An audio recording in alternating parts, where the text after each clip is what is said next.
Hi, I'm Susan Bagans. I am an encourager, scribe, and the silly mother of three hobbits, and a bird and a dog, so you might hear them in the background. I was trying to record earlier, and my oldest hobbit was wandering through whistling. So if you hear any whistling, that's a happy hobbit, and so we will be content with that. I wanted to start a series of videos called I Know Diddly Squat. I've been thinking about this topic for years, and I finally thought, hey, I could do this as a video instead of writing articles or whatever. It could be just more fun. And I thought it might be about life. It might be about different aspects of writing. Today it's going to be about writing. And so my diddly squat for today is I know diddly squat about editing. There you go. Says the editor with Pelican Book Group for the Prism Book Group imprint. I know diddly squat about editing. Actually, I know a few things. I'm learning more every day. But I want to tell you how I got into editing because I didn't do it the traditional way. I was a writer. I started writing in 2009. I had written several books and I had learned a lot of lessons along the way. I had a fabulous mentor who sent me an email and said, hey, I think you'd be great for this job. So I followed the link in the email and I looked at this website for a publishing company and I wrote her a note back and I said, what are you thinking? Or maybe I even called her. I can't remember. It's so long ago now. And she said, Susan, the acquisitions editor position, you'd be great at that. You've got the personality for it. It would be wonderful for you. And I said, well, okay, acquisitions, yeah, I could see that, but the position involves editing. I know nothing about editing. Now, I have a master's degree, and good writing skills are what got me through graduate school. It's what made me successful in my profession when I worked as a case manager. My degree is in counseling psych. And I wasn't the sharpest knife in the drawer, so my writing skills are what got me through school. Honest, it really is. My ability to write well is what got me through school.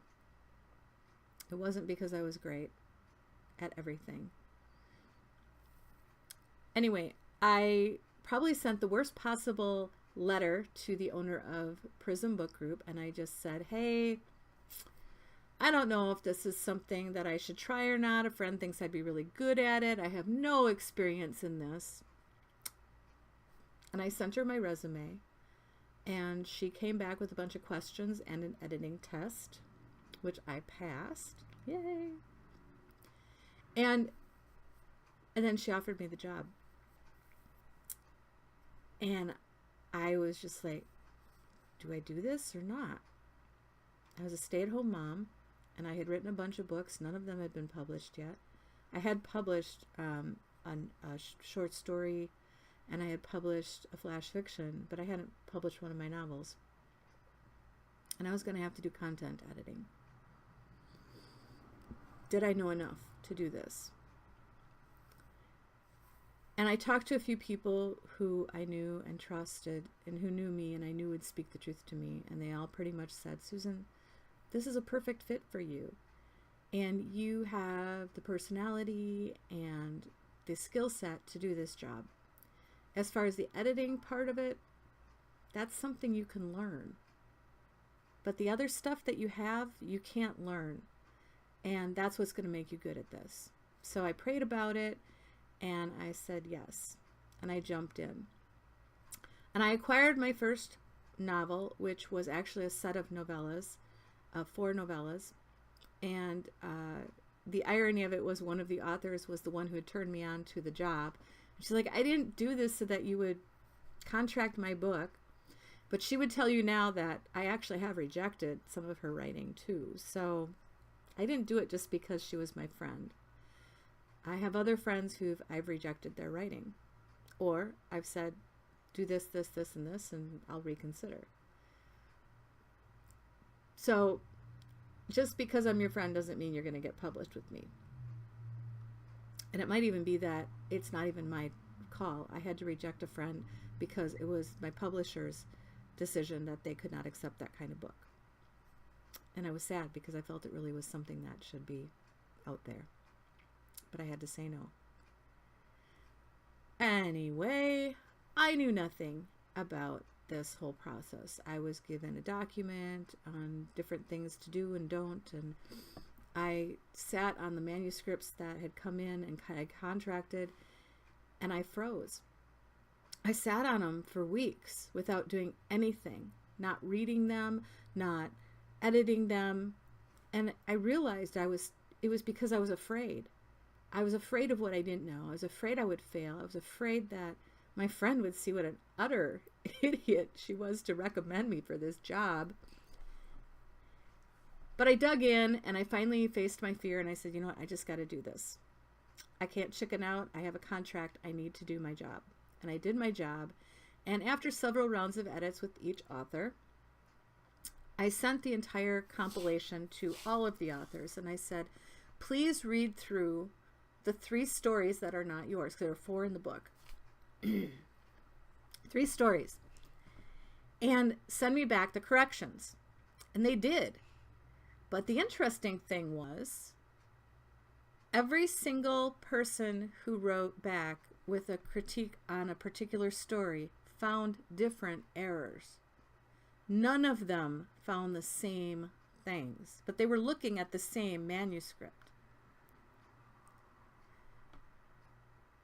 And it just hit me how subjective and how difficult this job is. I made all the corrections, sent it on to copy editing, who found other things to change. And with that company, I usually didn't see a manuscript again after that. In December of 2016, Prism Book Group was acquired by Pelican Book Group. And so now I have a new boss and new rules and a new process of how we do things. Now, I will say we still do use this amazingly thick book called The Chicago Manual of Style. It's heavy. I mean, look at that. I mean, my Bible's smaller than this. And it's not like large print either. It's not a difficult, or it's not an easy book to actually find things in. So here's the thing. I go to conferences. I have published several novels now, and I go to conferences. I tell people, just because I'm here and just because I have books out, just because I'm an editor, doesn't mean I know everything. No one is an expert in this field. We're just not. We're going to talk perhaps as if we do know, because there are things we do know. And we're going to give you our opinion. But that first novel, or that book, that series of books, showed me just how subjective this all is. And I've had people that have found errors in my books, and they're like, you know, if I had proofread your book for you, I would have found those errors. Really now? Would you? 3 different people, 3 great authors, found different things. And then a copy editor found different things in one book. And there's a series that we go through, a process that we go through with the edits that, you know, when I get my books from my editor, I go through and I look at all her comments. And I usually just accept all of her changes. And I read all of her comments and address the issues that she's presented. And then I print it out clean and I read it again and I mark it up. And then I go in so I'm to the manuscript a 3rd time and I make those changes. And then I send it to my Kindle and I read it again and I mark it up. And then I go and put those changes in and then I send it back to my editor. So by the time my editor gets a manuscript back from me, I've gone through it 5 times because it's my book, it's my responsibility. And I still miss things. I found something in my recent book that was a content issue, and I was just like, how did I miss this? How did I not? And a friend found something, and we made a few corrections when we did find some errors. But one of them we left. And the reason we left it is because it was dialogue.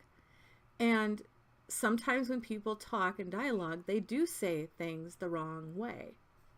So we let it be. I have found commas that didn't belong where they were, and I'm like, you know what? It's not worth getting upset about. My hope and prayer is that anybody that picks up my books would get so engrossed in the story, they won't even notice those things. So, before you lose confidence, authors, in knowing that your editor doesn't know everything, let me share this little story too. When I joined Pelican Book Group and I looked at the other editors that were part of this group that I was going to be working with, I am a content editor. I will acquire novels, and then I am the editor for those novels. Sometimes I get stuff handed to me too, but generally speaking, I get to figure out what I want to work on. And because I'm technically an outside contractor, I can decide how fast or how slow I want to work on things. It's up to me in my life. And I looked at the copy editors that I was going to be working with, and one of them had sent me probably the best rejection letter I had ever gotten in my life. I printed it out. I had put it in a binder. I still have it. And I saw her name and I was like, oh, I know this name. And I had to dig through, and I found the letter and I read through it again.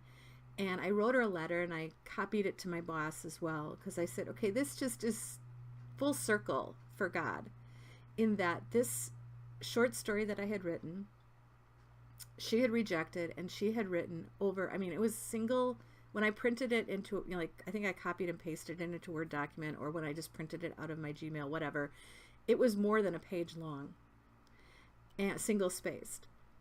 And I had taken that, I didn't make the changes to that novel right away.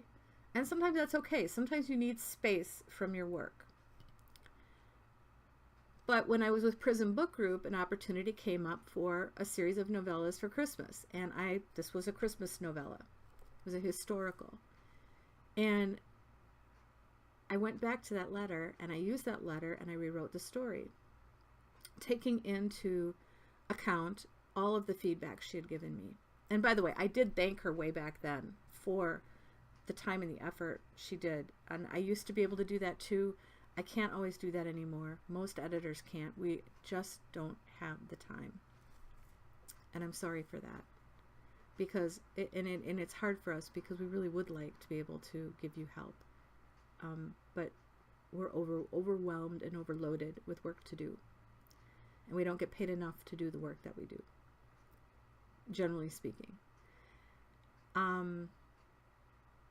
So I sent her an email, and like I said, I copied it to my boss, and I just said, you may not realize this, but this is just too funny, because you rejected this story and you gave me all this feedback, and then a couple years later I took that, rewrote the story, and it was published with Prism Book Group. I think it was the year before, just a year before we became a part of Pelican. And I said, so now, it was published with Prism Book Group, and now it's a part of Pelican Book Group,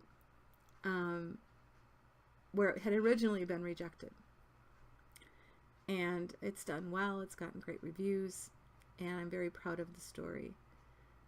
But I couldn't have written it that well if it hadn't been for her investment in me.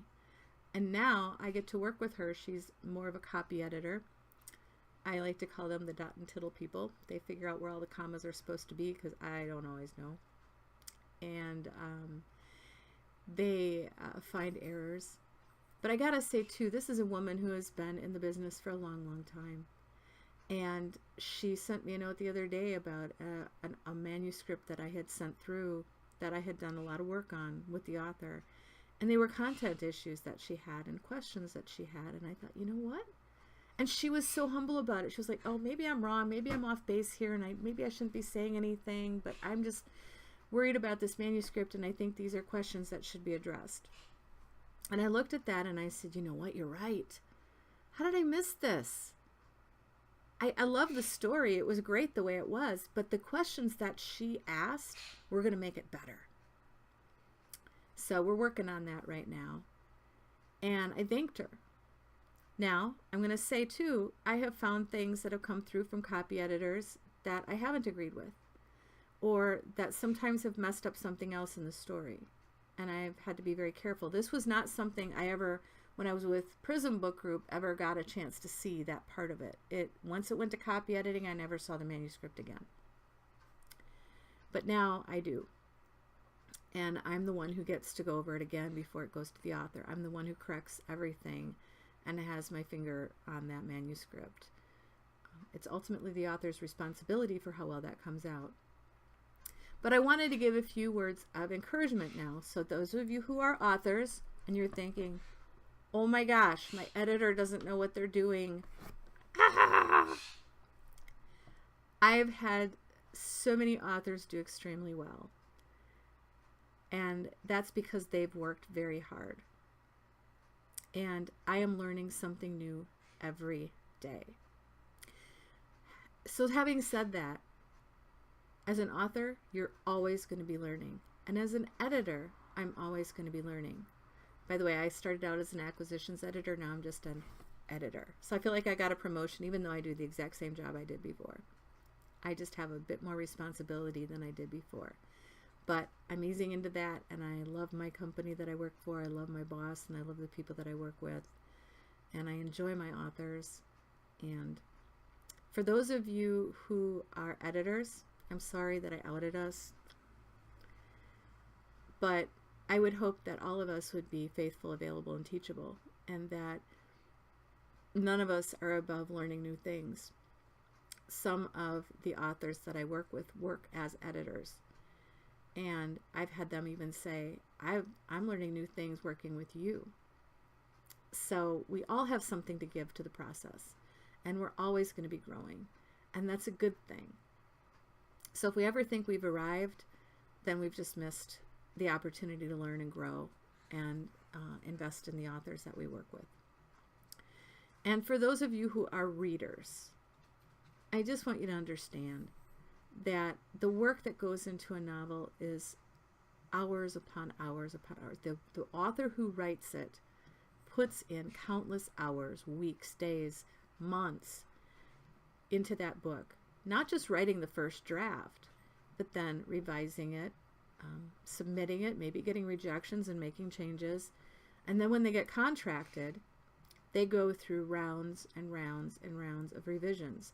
And they have to work with an editor, and sometimes that can be very humbling. Now, I've been blessed with the editors that I work with in that they will leave me comments, and sometimes I just laugh. Partly because I think, what an idiot were you to have put that in there, and how did I mess that up? Good catch, you know. And I've had awesome proofreaders that I've learned things from as an editor and as an author. So take everything as an opportunity to learn. We're never above being taught something new. And the rules always keep changing. That's what one of my mentors said. She said, yeah, go ahead and learn the rules, but just realize they're going to change. They do. And I had that happen when I went from one publishing company to another one. I'm still with Prism Book Group, but now that we're oversight with Pelican, we go by Pelican rules. And so anyway, for those of you who are readers, especially those of you who tend to be grammar Nazis, please extend some grace. Take off your editor hat and just recognize that countless hours have been poured into this book. And unless you're Stephen King or Michael Crichton or Nora Roberts or some of these other big name authors that are out there, Jerry Jenkins, you are likely not going to be making, that author is not likely making anywhere near what they're worth as far as the time and the hours and the effort that went into it. Their editor is likely not making that either. And the copy editor and the person who did the cover art. For smaller publishing houses, we don't get paid by the hour. There's no way we could do it. So have a little grace. I've left mistakes in books because, it's just the way things are. And a friend called me this week and she said, I found errors in your last book. And I'm like, and it was just about to come out. So I don't even want to know. Just send them to my boss. and then she can decide. I'll let her make the decision as to what should be in or out. And we left an error in. It was dialogue, and sometimes people misspeak. And I found another error in there too, and I didn't bother changing it because I'm like, you know what? For most people, they're going to read that. They're going to know exactly what I meant. And those that don't, I just pray that you'd have grace. I'm not going to tell you where it is or what it is. Our hope and prayer is that when you read our books, you will be so caught up in the story, you won't notice the mistakes. You will be turning that page so fast that you will not care about a misplaced comma or a dangling participle or I don't know what. I'm not a grammar Nazi. Our prayer as authors and editors and publishers in the Christian marketplace is that you would be blessed by our stories. And we do our very best to put out the most wonderful product we can. But we can't do it perfectly because we're human. It's the way things are. It's just reality. So we ask for grace. And with that, I guess I'm just going to say over and out from Middle Earth, Hobbiton, my hobbit hole here, and wish you well, and thank you for stopping by my page, my channel, and visiting with me. You can leave a comment below. Thanks.